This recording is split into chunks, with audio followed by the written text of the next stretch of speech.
from Europe.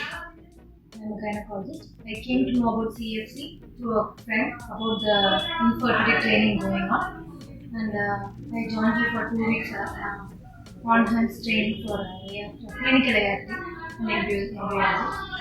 After coming here, I had a systematic classes every day, and every day I had a hands-on training in semi-analysis, two-site retrieval, and we used to go to OP theatres in turns. And we also had hands-on in the theatre. We were able to see the IVF lab, and everyone was so cooperative, and they are very they had so much hospitality to teach us everything.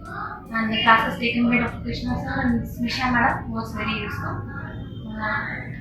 My total ignorance about the infertility was washed away, and I had a good experience in CFC.